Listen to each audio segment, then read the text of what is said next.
अब बिना किसी देरी के चलते हैं सीधा वीडियो की तरफ। तो कहानी की शुरुआत एक महिला को दिखाते हुए होती है जो कि एक गांव की मार्केट में किसी को ढूंढ रही थी। यहाँ पर हमें उस महिला का चेहरा तो नहीं दिखाया जाता, लेकिन इस लेडी का नाम होता है नोरा। और असल में ये काफी ज्यादा अमीर लेडी थी। मार्केट के अंदर बहुत तरह की दुकानें होती हैं और दुकानदार आवाज लगाकर कस्टमर्स को अपनी दुकान में आकर्षित कर रहे होते हैं। नोरा लेकिन सभी को इग्नोर करते हुए आगे बढ़ रही थी और अब वो एक छोटी सी दुकान के पास पहुंचती है जहां पर बहुत सारी लेडीज की भीड़ खड़ी हुई थी। नोरा उस दुकान पर पहुंचती है और वहां पहुंचकर वो देखती है कि सभी लेडीज अपने हस्बैंड को बेटर बनाने के लिए कुछ नुस्खे खरीद रही होती हैं। उस दुकान पर एक महिला भी होती है जो कि कुछ मसालों से किसी तरह का मिक्सचर बनाकर बेच रही थी, यानी कि कुछ ब्लैक मैजिक टाइप और हिंदी में कहा जाए तो टोटके। अब नोरा उस दुकान वाली लेडी को एक चिट्ठी देती है जिसमें लिखा हुआ था लिंत्रिक। अब ये दुकान वाली लेडी उस चिट्ठी को अपने पास रख लेती है और नोरा को अपने साथ ले जाती है। हम देखते हैं कि वो दोनों एक अंधेरे कमरे में जा रहे थे। वो लेडी कहती है कि बहुत समय के बाद किसी ने उससे लिंत्रिक जादू करने के लिए बोला है। वो एक्सप्लेन करती है कि लिंत्रिक एक एंशिएंट ब्लैक मैजिक है। ये एक ऐसा रिचुअल होता है जो कि किसी भी इंसान को इमोशनली और फिजिकली कंट्रोल कर सकता है, पर इसमें रिस्क बहुत है। तो नोरा कहती है कि वो हर तरह का रिस्क लेने के लिए रेडी है। तब वो लेडी लिंत्रिक वाला रिचुअल शुरू करती है। यहाँ पर नोरा उसको एक आदमी का फोटोग्राफ और उसकी अंडरवेयर देती है रिचुअल करने के लिए, जिसको वो अपने प्यार में फंसाना चाहती थी। इस आदमी का नाम असल में आर्यो था। उस फोटोग्राफ के ऊपर वो काला जादू करने वाली लेडी कार्ड से कुछ रिचुअल करती है, जिसके बाद एक लाश को कब्र से निकाला जाता है और अब फाइनली आर्यो की फोटोग्राफ की मदद से यहाँ पर काला जादू शुरू करा जाता है। खैर अब ये दोनों ही ईविल टेम्पल के अंदर जाकर आगे का रिचुअल करते हैं और ये काला जादू करने वाली लेडी एक एंशिएंट डांस कर रही होती है, साथ ही साथ कुछ मंत्र भी बोल रही होती है। उसके पीछे उसके फॉलोअर्स जो होते हैं वो भी रिचुअल का पार्ट बनते हैं। रिचुअल खत्म होते ही सब शांत हो जाता है और सभी अपना सर झुकाकर बैठ जाते हैं कि तभी वहां पर एक भयानक डीमन आ जाता है जो कि एक बड़े से बकरे जैसा दिख रहा था, जो कि असल में मेरे हिसाब से सेटन होगा। उसकी एक छोटी सी झलक हमको दिखाई जाती है। खैर अब इसके बाद हम देखते हैं एक कपल को जिनका नाम होता है आर्यो और आनंदन, और यहाँ आर्यो के ऊपर ही नोरा ने रिचुअल करवाया था। खैर हम देखते हैं कि आर्यो और आनंदन जो होते हैं इनकी शादी को कुछ ही महीने बीते थे। खैर अब ये सुबह सुबह साथ में ब्रश करते हैं, तैयार होते हैं और फिर ब्रेकफास्ट कर रहे होते हैं। आनंदन ने असल में आर्यो का फेवरेट खाना बनाया होता है जो कि उसको काफी पसंद आता है। अब आनंदन आर्यो से कहती है कि आज वो डे ऑफ ले ले, लेकिन आर्यो बोलता है कि आनंदन को ईटरी जाना है और ईटरी का मतलब होता है छोटा सा रेस्टोरेंट या फिर ढाबा। आर्यो बोलता है कि वो तो डे ऑफ ले लेगा, लेकिन उसे ईटरी के डेट्स भी तो चुकाने हैं, जिसके बाद सीन कट होता है और वो दोनों बाइक पर जा रहे होते हैं। अब आनंदन आर्यो से पूछने लगती है कि वो उसको अपने माता पिता से कब मिलवा रहा है, तो आर्यो कहता है कि वो रिलैक्स रहे और वो उसको जल्दी ही अपने माता पिता से मिलवाएगा। यानी कि अब तक लड़के के माता पिता को पता नहीं था कि उन दोनों ने शादी कर ली है। खैर इसके बाद ईटरी का सीन आता है जहाँ पर हमको अमारा नाम की लड़की और यान्तो नाम का लड़का दिखाया जाता है। ये दोनों आपस में बात कर रहे होते हैं कि बॉस अभी तक नहीं आए हैं, साथ ही साथ वो एक दूसरे को टीज भी कर रहे होते हैं। और मेरे ख्याल से ईटरी का ओनर कोई और नहीं बल्कि आनंदन खुद होती है। अब यान्तो अमारा से कहता है कि वो गुस्से में काफी सुंदर लगती है, जिसको सुनकर वो काफी शर्मा गई थी। बाहर असल में अमारा के पिता आए हुए थे जिनको वो कॉफी देने चली जाती है और इतने में ही आनंदन भी वहां पर आ गई थी। अब आनंदन अमारा से कहने लगती है कि वो यहाँ पर क्यों है, उसे तो कॉलेज में होना चाहिए था। तो अमारा बोलती है कि वो उसके लिए इंतजार कर रही थी, वो उसको बाय कहना चाहती थी। और हमको पता लगता है कि अमारा असल में आनंदन की कजन है और जो अंकल बाहर बैठकर कॉफी पी रहे थे वो असल में आनंदन के ही अंकल थे। अब आनंदन अमारा से कहती है कि वो मन लगाकर पढ़ाई करे क्योंकि वो ग्रेजुएट होने वाली है। इतने में ही उसके अंकल ये कहने लगते हैं कि अब उनको चलना चाहिए और आनंदन और आर्यो को वो बाय बोलकर जाने लगते हैं। असल में उनके अंकल इन दोनों से थोड़े से नाराज थे क्योंकि आर्यो के माता पिता की अब एज हो गई थी और उनकी कंडीशन की वजह से वो दोनों शादी में नहीं आ पाए। आनंदन यहाँ आर्यो को समझाती है कि अंकल जल्दी ही शांत हो जाएंगे। इसके बाद में आर्यो समझकर वहां से चला जाता है। अब आनंदन भी अपने काम में व्यस्त हो जाती है और उसकी शॉप पर काफी कस्टमर्स आने लगे थे। आनंदन सभी को उनकी स्पेशल डिश नेनू सर्व करने लगती है जो कि बकरे के सर से बनता था। अब वहाँ एक बच्चा अपने परिवार के साथ आया होता है, वो वहाँ की वीडियो बना रहा था। तभी उनकी टेबल पर उनकी डिश को सर्व करा जाता है जिसमें बकरे का ही सर था, यानी कि नेनू। अब ये बच्चा इस डिश की वीडियो बनाने लगता है कि तभी वो नोटिस करता है कि उस बकरे के सर की आंखें खुल गई हैं। वो काफी डर जाता है लेकिन किसी को भी ऐसा नहीं दिख रहा था और फिर उसको किचन में से आवाज आने लगती है जो कि बकरे की ही थी। और जैसे ही वो अपना मोबाइल लेकर किचन की तरफ जाता है तो वहाँ पर एक बड़े से ढके हुए बर्तन में से ये आवाज आ रही होती है। वो उसको खोलकर देखता है तो वहाँ पर उसको वैसा ही डीमन दिखता है जो कि स्टार्टिंग में रिचुअल के वक्त दिखा था। इससे वो काफी डर जाता है लेकिन इतने में ही यान्तो वहाँ पर आ जाता है और वो फिर से उसको खोलकर दिखाता है, लेकिन इस बार वहाँ पर कुछ नहीं था बल्कि बकरे पक रहे थे। खैर इसके बाद सीन कट हो जाता है और हमको आनंदन के घर का सीन दिखाया जाता है। जहाँ पर हम देखते हैं कि किसी तरह की परछाई या फिर स्पिरिट सीलिंग के अंदर जा रही थी, यानी कि काले जादू का असर शुरू हो चुका था। अब आनंद बिस्तर बना रही होती है और जैसे ही वो वहां से जाने लगती है तो बिस्तर में से कोई परछाई आकर खड़ी हो जाती है और जैसे ही आनंद पलट कर देखती है तो सब कुछ नॉर्मल हो गया था। फिर उसको किचन में से आवाज आने लगती है। वो वहां पर जाकर देखती है तो प्रेशर कुकर की आवाज आ रही थी, जिसके चलते वो गैस को बंद कर देती है और बाहर आती है। अब वहां पर उसे पर्दे के पीछे कोई नजर आता है और अचानक से ही नीचे जमीन पर गिर पड़ता है। ये असल में एक पोचोंग था, यानी कि कपड़े में लिपटी हुई लाश, जिसका इस्तेमाल शुरुआत में रिचुअल के लिए करा गया था। अब ये लाश जो होती है वो लुढ़कते हुए आनंद के पास आने लगती है और उसका फेस पूरी तरह से जला हुआ था, जिससे कि वो बहुत डर जाती है और चिल्लाने लगती है कि इतने में ही वो नींद से जाग गई थी। और फिर आनंद को अलमारी के ऊपर वही लाश बैठी नजर आती है, जिसके चलते वो फिर से चिल्लाने लगती है। लेकिन इतने में ही आर्यो वहां पर आ जाता है और उसको शांत करता है। अब आनंद आर्यो को बोलती है कि वो उसे कभी भी अकेला ना छोड़े और वो उसके बिना अपनी जिंदगी सोच भी नहीं सकती। इसके चलते आर्यो बोलता है कि वो उससे कभी दूर नहीं जाएगा। अब इसके बाद में ये दोनों ही सो जाते हैं और आधी रात को हम देखते हैं कि एक मिस्टीरियस महिला आर्यो को कॉल कर रही थी। हमको इस महिला का चेहरा तो नहीं दिखाया जाता, लेकिन ये लेडी कोई और नहीं बल्कि नोरा ही होती है। आर्यो नोरा से बात करने के लिए रूम से बाहर चला जाता है, जहां पर वो उससे ये बोलता है कि वो उसको इतनी रात को कॉल क्यों कर रही है। तभी हम देखते हैं कि इससे आनंद की नींद खुल जाती है और वो चुपचाप आनंद की बातों को सुनने लगती है। अब आर्यो उसको देख लेता है और पूछता है कि वो जाग क्यों गई, तो आनंद बोलती है कि उसको प्यास लग रही थी। तभी आनंद आर्यो से ये पूछने लगती है कि इतनी रात में किसका कॉल था, तो आर्यो झूठ बोल देता है कि मिस्टर नावीर यानी कि उसके कलीग का कॉल था और वो ऐसे ही रात में कॉल कर देते हैं, यानी कि काम के सिलसिले में। इसके चलते वो उसको पानी पीने के लिए बोलता है, जिसके बाद में वो सोने चले जाते हैं। अब अगली सुबह वो दोनों ही आर्यो के ऑफिस गए थे। आनंद उसको ड्रॉप करने जा रही होती है क्योंकि आर्यो ऑफिस के काम से आउट ऑफ टाउन जा रहा था। अब इन दोनों को ही वहां पर मिस्टर नावीर मिल जाते हैं, जिसको देखकर आर्यो काफी घबराने लगता है क्योंकि उसने रात को झूठ बोला था। खैर अब आर्यो यहाँ पर किसी मीटिंग का बहाना बनाने लगता है और मिस्टर नावीर को अपनी बातों में उलझा लेता है। वो ये भी बोलने लगता है कि हमें ऑफिस के काम से आउट ऑफ टाउन जाना है, तो क्या उसकी तैयारी कर ली गई है, और ऐसी ही बातें कर कर वो उन्हें वहां से भेज देता है। अब आनंद शक भरी निगाहों से आर्यो से पूछने लगती है कि क्या वो उससे प्यार तो करता है, जिसके चलते आर्यो उसको अपनी प्यारी बातों में उलझा लेता है और वहां से भेज देता है। अब आनंद अपने अंकल के घर पर आती है और वहां पर आंटी उससे ये पूछती है कि वो ईटरी नहीं गई, तो उस पर आनंद ये बोलती है कि कुछ दिनों से ईटरी पर कस्टमर आने काफी कम हो गए हैं, तो काम इतना नहीं होता और आर्यो भी आउट ऑफ टाउन गया हुआ है। अब इस बात पर अमारा आनंद से कहती है कि आप अकेली हैं तो मैं आपके घर सो जाऊंगी। अब आनंद फिर ईटरी चली जाती है और वहां पर एक लेडी आकर वहां की स्पेशल मील ऑर्डर करती है और ये लेडी नोरा ही थी। अब तभी नोरा का ऑर्डर आ गया था, लेकिन वो आनंद को अपने साथ बैठने के लिए बोलती है।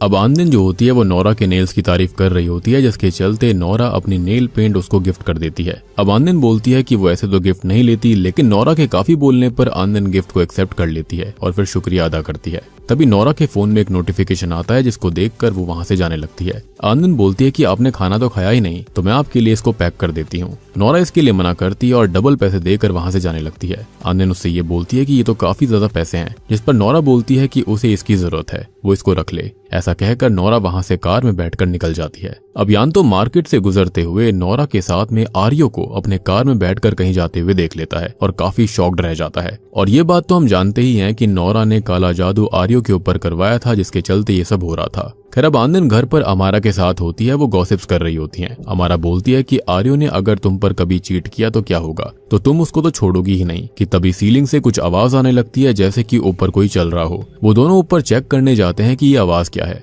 आनंद सीलिंग पर चढ़कर देखती है और वहां पर काफी अंधेरा था, इसलिए आनंद अमारा को कबर्ड में से फ्लैश लाइट लाने के लिए कहती है। अब अमारा उसको फ्लैश लाइट लाकर देती है और आनंद सीलिंग चेक करती है, लेकिन उसे वहां पर कुछ भी नहीं मिलता। अब वो दोनों बातें करते हैं कि वो किस चीज की आवाज होगी, जिसके बाद में वो सोने चले जाते हैं। अब आनंद बार बार फोन चेक कर रही होती है कि आर्यो के कॉल्स या फिर मैसेजेस आए हैं या फिर नहीं, क्योंकि जब से वो गया था तब से उसने ना कॉल किया था ना ही मैसेज किया था। खैर तभी आनंद को अचानक से पैरों में गुदगुदी होने लगती है, तो वो अमारा से बोलती है कि वो अपने पैर अपने पास रखे, उसको गुदगुदी हो रही है। अब आनंद पीछे पलट कर देखती है तो अमारा के पैर तो साइड ही थे। वो ब्लैंकेट हटाकर देखती है तो उसको एक सांप दिखता है, जो कि बिस्तर के नीचे जा रहा था। वो तभी डर के मारे अमारा को जगाती है और दोनों ही काफी डर चुके थे। ये दोनों ही मिलकर सांप को ढूंढते हैं, लेकिन उन्हें वहां पर कुछ नहीं मिलता। खैर अगली सुबह आनंद रेस्टोरेंट में बकरियों के सर बाहर वेस्ट में फेंक रही होती है, क्योंकि वहां पर कोई भी कस्टमर नहीं आ रहा था। अंदर ही अंदर यान तो अमारा को बताता है कि उसने आर्यो को कल किसी लड़की के साथ कार में बैठकर कहीं जाते हुए देखा था। अब अमारा उसकी बातों पर विश्वास नहीं करती और बोलती है कि वो बातें बनाना छोड़ दे,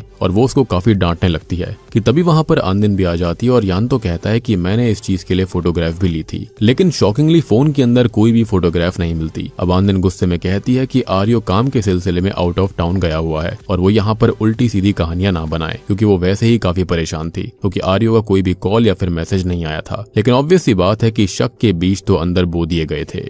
अब शाम को आनंद घर पर आती है जहां वो काफी टेंशन में थी क्योंकि आर्यो ने उसको कॉल मैसेजेस नहीं किए थे। तभी अमारा और उसके दोस्त और उसके अंकल भी वहां पर आ जाते हैं और वो सभी बोर्ड गेम्स खेल रहे थे। अंकल इधर उधर घूम रहे होते हैं कि तभी उन्हें भी सीलिंग से कुछ आवाज आती है। वो भी ऊपर चढ़कर चेक करते हैं जहां पर काफी अंधेरा था, इसलिए वो लाइटर इस्तेमाल करते हैं रोशनी करने के लिए। वो सीलिंग के ऊपर चढ़कर इधर उधर देख रहे होते हैं कि तभी हवा के झोंके से उनके लाइटर की आग बुझ जाती है और वो फिर से लाइटर जलाते हैं कि तभी उन्हें वहां पर डीमन दिखता है जो कि बकरे की तरह दिख रहा था, जिससे कि वो बहुत डर जाते हैं और तभी सीलिंग टूट पड़ती है और अंकल नीचे गिर जाते हैं। सभी वहां पर भाग कर आते हैं और अंकल को देखते हैं कि तभी वहां पर आर्यो आ जाता है। खैर अब अमारा इससे काफी परेशान हो गई थी और तभी वो अपने पिता को अपने घर पर ले जाती है। अब हम देखते हैं कि आर्यो काफी शांत और चुपचाप सा बैठा होता है और आनंद आर्यो से लगातार पूछे जा रही थी कि इतने दिन से उसका कोई भी कॉल या फिर मैसेज क्यों नहीं आया, लेकिन इस बात पर आर्यो कोई जवाब नहीं देता और चुपचाप ही बैठा रहता है। अब आनंद उसको फिर से कहने लगती है कि क्या उसे उसकी बिल्कुल भी याद नहीं आई और क्या उसको याद नहीं है कि उसकी कोई पत्नी भी है, लेकिन आर्यो इससे गुस्से में आकर कहता है कि मैं वहां पर काम में व्यस्त था, वहां पर नेटवर्क भी नहीं थे और इसलिए वो उसे कॉल या फिर मैसेज नहीं कर पाया,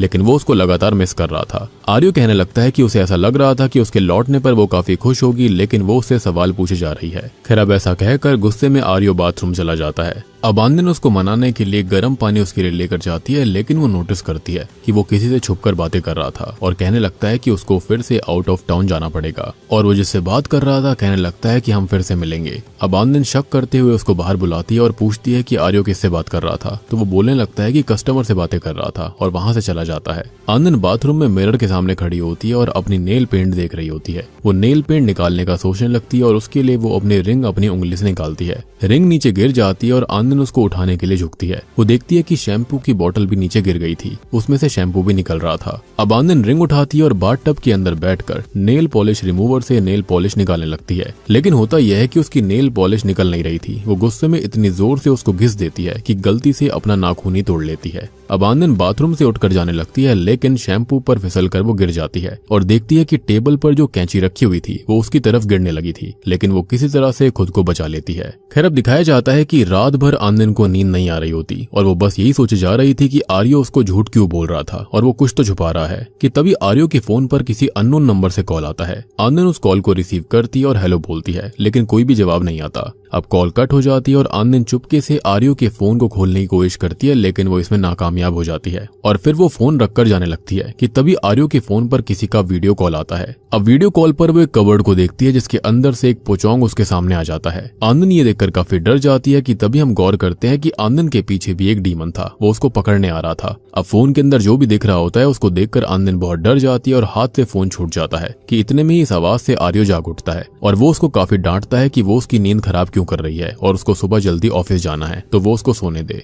यानी कि अब उसको आनंद की बिल्कुल चिंता नहीं थी, उसे खाली अपनी चिंता होती है। अगली सुबह आनंद को आर्यो के बैग में से नेल पॉलिश मिलती है और वो उसको जगाती है और पूछती है कि ये नेल पॉलिश किसकी है, लेकिन आर्यो इस बात पर बिल्कुल भी रिएक्ट नहीं करता और आनंद को इग्नोर करके बाथरूम में चला जाता है। अब आनंद आर्यो से ढेर सारे सवाल पूछने लगती है, लेकिन आर्यो उसे इग्नोर कर देता है। उन दोनों की आपस में बहस भी हो जाती है। आर्यो लड़ाई के बीच में आनंद के अंकल की बात भी ले आता है और बहस चलती रहती है। अब अचानक से होता यह है कि डोरबेल बजती है और घर के बाहर कोई आया हुआ था और हम देखते हैं कि ये कोई और नहीं बल्कि नोरा होती है। उसको देखकर आर्यो और आनंद दोनों ही शॉक्ड रह गए थे। अब आर्यो इस चीज से बहुत टेंशन में आ जाता है कि नोरा आनंद को सारा सच ना बता दे और नोरा उन दोनों को थोड़ा सा टीज करती है और ये कहती है कि हम खाली बिजनेस पार्टनर्स हैं और इसके अलावा कुछ और नहीं है। इसके चलते वो वहां से चली जाती है। अब नोरा के जाने के बाद में आनंद को लगता है कि हाँ, शायद से यही वो लेडी है जिसका कॉल आ रहा था और ये दोनों बिजनेस पार्टनर्स ही हैं। अब आनंद आर्यो से माफी मांगती है और कहती है कि मुझे तुम पर शक नहीं करना चाहिए था। आर्यो उसको बोलने लगता है कि मैं वहां पर काम इतनी लगन और मेहनत से करता हूँ, लेकिन वो उस पर शक करती रहती है और अगली बार ऐसा नहीं होना चाहिए। इतना कहकर आर्यो दूसरे रूम में जाने लगता है,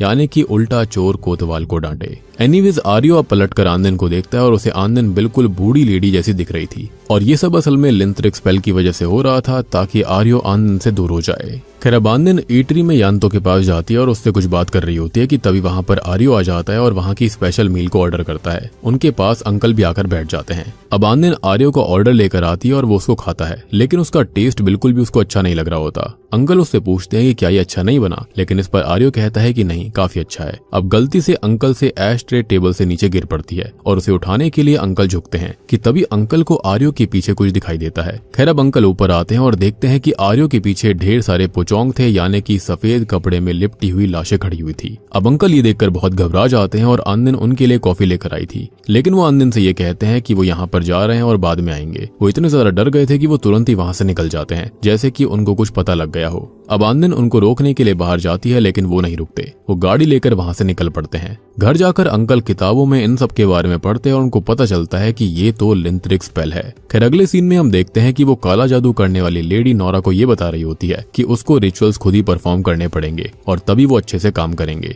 विच एक्सप्लेन्स कि आर्यो अभी भी आनंद की फिक्र क्यों करता था। एनीवेज रात में हम देखते हैं कि नोरा चुपचाप आनंद और आर्यो के घर पर आती है। वो दोनों सो रहे होते हैं और नोरा चुपचाप आनंद के कुछ बाल काट लेती है और उसके कुछ कपड़े भी अपने साथ ले जाती है ताकि वो रिचुअल को और अच्छे से कर पाए। अब नोरा बिल्कुल वैसे ही रिचुअल परफॉर्म करती है जैसे कि उस लेडी ने स्टार्टिंग में किया था। रिचुअल खत्म होने के बाद हम देखते हैं कि आर्यो अब पूरी तरह से उसके वश में आ गया था और सुबह वो जल्दी उठकर कहीं पर जाने लगता है। अब आनंद उठकर आर्यो को पूरे घर में ढूंढती है, लेकिन वो उसको कहीं पर भी नहीं मिलता कि तभी आनंद को बकरी वाला डीमन उसके घर पर दिखता है। अब ये डीमन आनंद के सामने आ जाता है, जिससे कि वो काफी डर जाती है और वहीं बेहोश हो जाती है, जिसके चलते वो फ्लोर पर भी गिर गई थी। अब आनंद की जब आंखें खुलती हैं तो वो खुद को एक रेगिस्तान में पाती है। वो उठकर घबराते हुए इधर उधर देखने लगती है और वहां पर उसको आर्यो अपना सर फोड़ते हुए दिखाई देता है। आनंद उसके पास जाती है और पूछती है कि आर्यो तुम ये सब क्यों कर रहे हो, कि तभी उसके पीछे वो डीमन आ जाता है और उसका गला दबाने लगता है, जिसके चलते आनंद की आंखें अचानक से अपने घर में ही खुलती है और वो बहुत घबरा जाती है और यान्तो और ईटरी की हेल्पर से वो हेल्प मांगने जाती है ताकि वो आर्यो को ढूंढ पाए।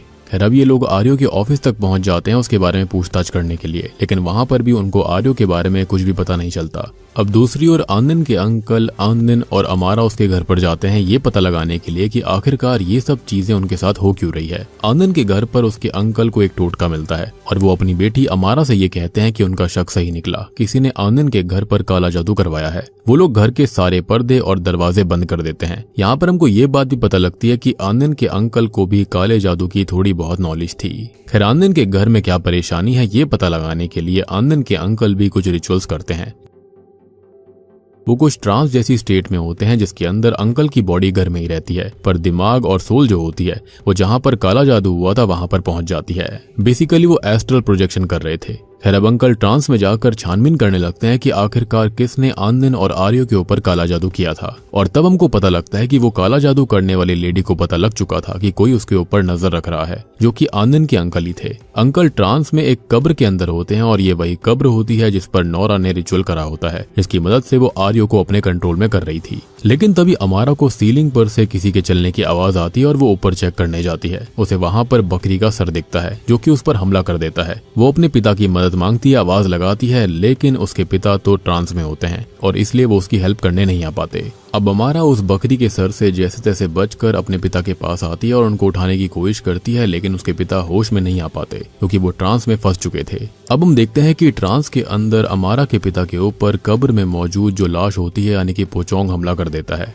और ऐसा असल में वही काला जादू करने वाली लेडी कर रही होती है ताकि वो अमारा के पिता को खत्म कर पाए, क्योंकि वो रिचुअल को बिगाड़ने की कोशिश कर रहे थे, यानी कि इन लोगों को बचाने की कोशिश कर रहे थे। अब वो खत्म होने ही वाले होते हैं कि इतने में ही अमारा उनको तेज आवाज लगाती है और उसके पिता रियल वर्ल्ड में आ जाते हैं और बच जाते हैं। अब ये दोनों ही घर से बाहर आते हैं, जहाँ पर अमारा के पिता आनंद को कॉल करने के लिए कहते हैं और ये बोलते हैं कि सब साथ में ही रहना, और उसके बाद में वो कहीं बाइक से चले जाते हैं। खैर अगले सीन में हम देखते हैं कि आनंद अभी भी आर्यो को ढूंढने में लगी हुई थी। तभी आनंद को याद आता है कि आर्यो की एक फेवरेट फूड शॉप है और वो वहां पर अक्सर जाया करता था, तो आनंद सोचती है कि एक बार वहां पर भी चेक कर लिया जाए। अब आनंद उस शॉप पर आकर काउंटर पर लेडी से आर्यो की फोटो दिखाकर उसके बारे में पूछती है, तो वो घबराकर बोलती है कि मुझे कुछ नहीं पता, यानी कि यहाँ पर कुछ ना कुछ तो गड़बड़ चल रही थी। खैर इतने में ही यान तो देखता है कि जो आर्यो था वो नोरा के साथ कार में से उतर कर उसी शॉप पर आ रहा था। आर्यो और नोरा आनंद को देख लेते हैं और कार में बैठकर भागने लगते हैं। इतने में ही आनंद उनका पीछा करती है, लेकिन वो वहां से भाग पड़ते हैं। अब आनंद जंगल में अकेली बैठी हुई थी और अपने पास्ट की बातें याद कर रही थी। अब ये दोनों ही ईटरी में पहली बार मिले थे, वहां पर आर्यो खाना खाने आया हुआ था। तो आनंद जो होती है वो आर्यो को वही स्पेशल डिश यानी कि नेनू सर्व करती है, यानी कि बकरे के सर वाली डिश। अब आर्यो को ये डिश बहुत ही पसंद आती है और वो ये बोलता है कि उसे इस चीज को स्पेशल मील बना देना चाहिए, और उसके बाद से ही वहां पर ये फेमस हो गई थी। खैर ये अच्छे मूवमेंट सोचकर आनंद बहुत रोने लगती है और तभी वहां पर अमारा आती है और उसको संभालती है। अमारा यहाँ पर आनंद की बहुत ही ज्यादा सपोर्टिंग कजन थी, वो उसको हर हालत में खुश देखना चाहती थी। अब ये दोनों ही अमारा के पिता के पास जाते हैं और वहां पर वो उनको ये बताते हैं कि आर्यो पर किसी ने लिंथरिक स्पेल का इस्तेमाल किया है और इसलिए वो ऐसा बर्ताव कर रहा है, वो किसी के वश में है, जो कि ऑब्वियस सी बात है कि नोरा ही थी। आनंद उनको बताती है कि वो आर्यो के बच्चे की माँ भी बनने वाली है, जो कि खुशखबरी थी, लेकिन यहाँ पर आर्यो ही नहीं था। खैर अगले दिन ईटरी का सीन आता है जहां पर यान्तो और वहां की हेल्पर आपस में बात कर रही होती हैं, यानी कि जो कुछ भी कल हुआ था, आनंद और आर्यो की लड़ाई जो बीच मार्केट में हुई थी। अब वहां पर वो ये बोलता है कि अगर मैं उस चीज को रिकॉर्ड कर लेता और पोस्ट कर देता तो सोशल मीडिया पर वो वायरल हो सकते थे और फिर वहां पर कस्टमर भी आने लगते। खैर इसके बाद वहां पर हेल्पर जो होती है वो बकरी के कटे हुए सर को, जो कि वेस्ट हो गए थे, उनको कचरे में फेंकने जाती है। अब इनकी ईटरी के पीछे ही एक गड्ढा खुदा हुआ होता है और वहां पर सारा वेस्ट उसके अंदर डाला जाता था। वो बकरी के सर को उसके अंदर डालकर जाने लगती है कि तभी एक बकरी का सर उछलकर गड्ढे से बाहर आ जाता है और वो इससे काफी डर जाती है और चिल्लाकर यान्तो को आवाज लगाती है। ये बोलती है कि ये सर उछलकर बाहर आ चुका है। अब यान्तो उसे फिर से कचरे में डालने के लिए फेंक देता है और जाने लगता है। अब यान्तो पलटकर जा ही रहा होता है कि तभी कोई उसे गड्ढे के अंदर खींचने लगता है। अब वो हेल्पर उसको बाहर खींचती है और दोनों घबराए हुए होते हैं। अब तभी उस गड्ढे में से ढेर सारी बकरियां जिंदा होकर बाहर आ जाती हैं और ये सब वो डीमन ही करवा रहा था। अब ये दोनों ही एक बकरे वाले डीमन को देखते हैं, जो कि स्टार्टिंग वाला ही डीमन होता है, जो कि रिचुअल की वजह से आया था और वो अब ईटरी के अंदर भी आ चुका है, यानी कि इनको खत्म करने की पूरी तैयारी हो गई थी। खैर वो डीमन उन दोनों को खत्म करने आया था और वो दोनों जैसे तैसे बचकर ईटरी से बाहर निकल जाते हैं और डर के मारे भाग जाते हैं। दूसरी ओर आनंद की मदद के लिए जो अमारा के पिता होते हैं वो उसको भी ट्रांस में जाना सिखा देते हैं, क्योंकि यहाँ पर अमारा इस चीज के लिए जिद कर रही थी कि वो भी हेल्प करना चाहती है आनंद की। अब वो घर के बाहर कब्र में लेटकर रिचुअल शुरू करते हैं, क्योंकि इसको ऐसे ही करा जाता था, यानी कि ट्रांस में इस तरह से ही जाया जा सकता है। अब अमारा और उसके पिता ट्रांस में पहुंच जाते हैं और यहाँ पर अमारा उस काले जादू करने वाली महिला के पास जाकर उसका ध्यान भटकाने लगती है, उसको बातों में लगाती है और उससे लिंथरिक के बारे में पूछने लगती है। ये बताती है कि उसे एक लड़के पर वो लिंथरिक काला जादू कराना है। खैर दूसरी ओर अंकल जो थे वो रिचुअल करने वाली जगह पर जाकर आर्यो का फोटो ढूंढने लगते हैं। इनका प्लान ये था कि आर्यो का फोटो ढूंढकर उसको जला देंगे तो आर्यो लिंथरिक स्पेल से बाहर आ जाएगा। अब अमारा के पिता आर्यो का फोटो ढूंढ ही रहे होते हैं कि इतने में ही वो महिला उसके पास आ जाती है और अमारा को बंदी बना लेती है। अब ये डार्क शेमन जो है वो अमारा के पिता से कहती है कि मैंने तुमको पहले भी वार्न किया था, लेकिन तुमने मेरी बात नहीं मानी और अब तुमको खत्म होना होगा। ये लेडी असल में जो थी वो बहुत ही ज्यादा शक्तिशाली थी और ये जो डार्क शेमन है वो बहुत ही ज्यादा शक्तिशाली है, यानी कि अमारा के पिता की शक्तियों से इसकी शक्ति बहुत ज्यादा थी, इसके चलते वो उसे हरा नहीं पाते। अब ये जो डार्क शेमन होती है वो अमारा के पिता को इसी ट्रांस में खत्म करने लगती है। तभी हम देखते हैं कि रियल वर्ल्ड में भी अंकल का ताबूत हवा में उड़ने लगा था। अब ये देखकर आनंद बहुत डर गई थी। वो डार्क शेमन जो होती है वो अब ट्रांस के अंदर ही अमारा के पिता को खत्म कर देती है, जिसकी वजह से रियल वर्ल्ड के अंदर भी वो खत्म हो गए थे और आनंद उनको देखकर बहुत डर जाती है और रोने लगती है। आनंद के पास में उनकी पत्नी भी होती है, यानी कि आनंद की आंटी, जिसके चलते वो भी बहुत ही ज्यादा रोने लगी थी। और उसके बाद में सबसे शॉकिंग सीन आता है जब ये डार्क शेमन जो होती है वो ट्रांस के अंदर ही अमारा को भी खत्म कर देती है, जिसके बाद हम आनंद और अमारा के पास्ट के अच्छे मोमेंट्स को देखते हैं और आनंद बहुत रो रही होती है। इसके बाद में सीन यहीं पर कट हो जाता है, यानी कि इनका प्लान फेल हो गया था। अब सभी लोग अमारा और उसके पिता का फ्यूनरल करते हैं, सभी बहुत ही दुखी थे। अब तभी आनंद अपने घर पर आती है, जहां पर वो आर्यो और अपने शादी की फोटो फ्रेम को देखती है, जिससे गुस्सा होकर वो उसको तोड़ देती है, क्योंकि ये सब उसकी वजह से ही हुआ था। अब आनंद जो होती है वो यान्तो और ईटरी की हेल्पर के साथ में नोरा को हराने का प्लान बनाती है और अब उसके पास में अपने अंकल की दी गई कुछ इन्फॉर्मेशन भी थी, जिससे कि वो तीनों उस जगह पर पहुंच जाते हैं जहां पर रिचुअल होता है। वहां पर पहुंचते पहुंचते रात हो गई थी। वो लोग एक जंगल में पहुंचते हैं एक झरने के पास में और वो किसी लेडी का पीछा कर रहे थे। ये लेडी वही डार्क शेमन होती है जो कि मिस्टीरियस लेडी थी, जो कि झरने में कूद जाती है और इससे तीनों हैरान रह जाते हैं। उनको लगता है कि वो लेडी खत्म हो गई, लेकिन तभी वो लेडी उनके पीछे से आ जाती है और तीनों को बंदी बना लेती है। इस डार्क शेमन ने इन तीनों को रस्सी की मदद से इनको पिलर पे बांध दिया था और उसका एक आदमी इन सब पर नजर रखने के लिए छोड़ दिया था। अब यान्तो धीरे से अपने लाइटर से उस रस्सी को आग लगाकर रस्सी तोड़ लेता है और उस आदमी को चकमा देकर ये तीनों वहां से भाग जाते हैं। अब आनंद नोरा के घर जाती है और यान्तो और वो हेल्पर उस रिचुअल वाली जगह पर गए थे, जिससे कि वो आर्यो का फोटोग्राफ ढूंढकर उसको जला दें और स्पेल का असर खत्म हो जाए। अब आनंद नोरा के घर पर पहुंच जाती है, जो कि एक बहुत ही बड़ा आलीशान मैंशन था। वहां पर आनंद आर्यो के सोफे पर बैठा हुआ था। आर्यो की आंखों को देखकर पता चल रहा होता है कि वो होश में ही नहीं है, किसी के वश में है। अब दूसरी ओर हम देखते हैं कि यान्तो आर्यो की तस्वीर नहीं ढूंढ पा रहा था वो पूरी कोशिश करता है, एक ग्रेव में से सारी फोटोज निकाल कर देखता है। और तभी हम नोरा के घर पर देखते हैं कि आर्यो अचानक से अपना सर फ्लोर पर मारने लगता है। आनंद उसको रोकने की बहुत कोशिश करती है और आर्यो का नाम चिल्लाती है, लेकिन वो नहीं रुकता। उसके सर से बहुत सारा खून बह रहा था कि तभी वहां पर नोरा आ जाती है और आर्यो को रुकने के लिए कहती है और तब आर्यो रुक जाता है, यानी कि वो उसके वश में था। आनंद नोरा को गुस्से में कहती है कि ये मेरा हस्बैंड है और तुमने इसको वश में कर रखा है, तुम एक घटिया इंसान हो। और नोरा की वजह से उसके अंकल और उसकी फेवरेट कजन अमारा खत्म हो गई। अब ये सब कहते हुए आनंद इमोशनल होकर रोने लगती है, लेकिन इस बात पर नोरा कहती है कि वो बुरी नहीं है, उसके पास इतना पैसा है, सब कुछ है, लेकिन आनंद के पास क्या है, वो तो एक गरीब लड़की है। लेकिन फिर भी आर्यो ने उसको चूज कर लिया और उसको क्या मिला, उससे शादी कर। ये सुनकर आनंद थोड़ी सी दुखी हो जाती है। तब नोरा आर्यो को आनंद को खत्म करने का ऑर्डर देती है और आर्यो उसका गला दबाकर उसको मारने लगता है। आनंद उसका नाम पुकारती रहती है कि आर्यो मैं तुम्हारी बीवी हूँ, पर आर्यो बिल्कुल नहीं सुनता। तभी आनंद पूरी ताकत से आर्यो को धक्का देकर नोरा पर वार करने जाती है। अब नोरा यहाँ पर अपने क्लैप के जरिए इन दोनों में से किसी को भी स्पेल के जरिए वश में कर सकती थी और रिलीज भी कर सकती थी, यानी कि यहाँ पर ये जो काला जादू था वो इन दोनों पर ही करा गया था। खैर अब वो आनंद को ही आर्यो को खत्म करने का ऑर्डर देती है और दोनों पति पत्नी एक दूसरे की जान लेने में लग गए थे। अब कभी एक वश में होता तो दूसरा नॉर्मल आ जाया करता और इसी वजह से दोनों की हालत बहुत खराब हो गई थी कि तभी दोनों ही स्पेल से रिलीज हो जाते हैं और फ्लोर पर गिर पड़ते हैं। और हमको पता लगता है कि यांतो ने फाइनली दोनों की तस्वीरें ढूंढ कर जला दी थी। और अब नोरा क्लैप करती है तो उसके वश में कोई भी नहीं था। वो गुस्से में आनंद को मारने आती है कि तभी आनंद रोते हुए बताती है कि वो आर्यो के बच्चे की मां बनने वाली है। ये सुनकर नोरा थोड़ी शांत होती है और पीछे हट जाती है और आर्यो पर बहुत गुस्सा करती है कि तभी सीढ़ियों से एक बच्चा नीचे आता है जो कि करीबन 7 या 8 साल का था। खैर अब वो आर्यो के पास आकर रोने लगता है और कहने लगता है कि पापा प्लीज उठ जाओ। और इस बात पर आनंद शॉक्ड हो जाती है। नोरा उसको बताती है कि वो नहीं चाहती थी कि उसका बेटा बिना पिता के बड़ा हो और वो अपने पिता से बहुत प्यार करता है। अब नोरा ये कहती है कि उसने आनंद का घर नहीं तोड़ा, बल्कि आनंद ने नोरा का घर तोड़ा है, लेकिन इसमें गलती उसकी भी नहीं थी और वो दोनों ही आर्यो के जाल में फंस गए थे। तो दोस्तों अब यहाँ पर खुलते हैं इस कहानी के असली पत्ते, यानी कि आर्यो स्टार्टिंग से ही गलत इंसान था। हमको पता चलता है कि आर्यो और नोरा 7 साल से रिश्ते में थे और उनका एक बेटा भी था, लेकिन आर्यो एक चीटर था जिसने कि नोरा को भी धोखा दिया था और इसलिए उसने लिंथरिक स्पेल की मदद से सिर्फ अपने बेटे की खुशी के लिए यहाँ पर आर्यो के ऊपर ऐसा किया, यानी कि आर्यो स्टार्टिंग से ही गलत इंसान था। अब अगले सीन में हमको दिखाया जाता है कि आर्यो अब किसी और नई लड़की के साथ में था, यानी कि वो कभी भी नहीं सुधरने वाला।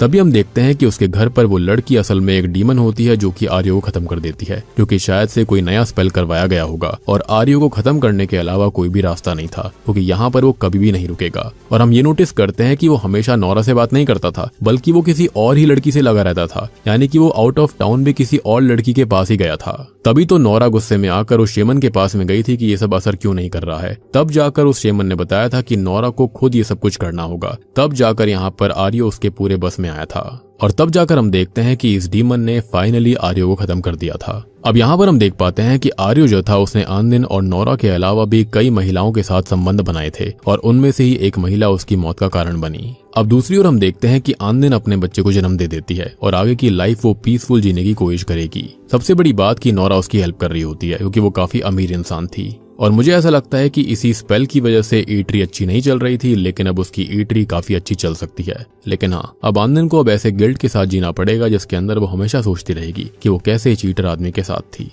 और बूम, इसी के साथ में सोसो कहतीगा लिंथरिक फिल्म यहीं पर खत्म हो जाती है। अब देखो यहाँ पर हमें कई सारे सवालों का जवाब नहीं दिया गया है, जैसे कि वो लिंथरिक परफॉर्म करने वाली मिस्टीरियस महिला थी कौन और वो इतनी पावरफुल कैसे बनी। हो सकता है कि वो कोई विच होगी और ये भी हो सकता है कि अंत में जो महिला थी आर्यो के साथ में वो यहाँ पर ये खुद ही वही शेमन हो सकती है जो कि अपना काम खत्म करने आई थी, या फिर ये कह सकते हैं कि उसको भी लग रहा था कि आर्यो बहुत ही बेकार इंसान था जिसके चलते वो उसे खत्म करने आ गई थी। हो भी सकता है कि शेमन को किसी डीमन ने स्टार्टिंग से पजेस करके रखा होगा और जब वो अपना विक्टिम यहाँ पर नहीं ले पाया तो अंत में वो खुद ही उसको लेने आ गया था। हालांकि इस डीमन के बारे में ज्यादा कुछ इन्फॉर्मेशन नहीं दी गई है, लेकिन यहाँ पर पक्का रेगिस्तान और बहुत सारी चीजों का इन्वॉल्वमेंट था। लेकिन यहाँ पर हमको काफी सारे हिंट दिए गए हैं कि ये सेटन ही हो सकता है, क्योंकि यहाँ पर रेगिस्तान वाला भी एक वाक्य था और रेगिस्तान वाला वाक्य जो है वो सेटन के साथ जरूर हुआ था। अब देखो, हो सकता है कि यहाँ पर फिल्म मेकर्स इसका पार्ट 2 भी बनाना चाहते होंगे, जिसके चलते हमें काफी सारे सवालों के जवाब मिल पाएंगे। बाकी उम्मीद करता हूँ कि अब तक की सारी कहानी आपको समझ में आ गई होगी कि आखिरकार यहाँ पर हुआ क्या था। तो वीडियो पसंद आई तो लाइक कर देना, चैनल के ऊपर नए हो तो सब्सक्राइब कर लो। और रिसेंटली मैंने कुंचन नाम की फिल्म को एक्सप्लेन किया है, साथ ही साथ एक और बेहतरीन फिल्म को जहां पर एक मिरर ऑफ इमॉर्टैलिटी दिखाया गया है जिसका नाम है सुकमा। इनके सामने दोनों फिल्मों को मिस कर दिया है, जाकर देख लीजिए, उनका लिंक आपको नीचे डिस्क्रिप्शन पिन कमेंट में मिल जाएगा। तो मैं आप सबको मिलता हूँ अगली वीडियो के साथ में, तब तक के लिए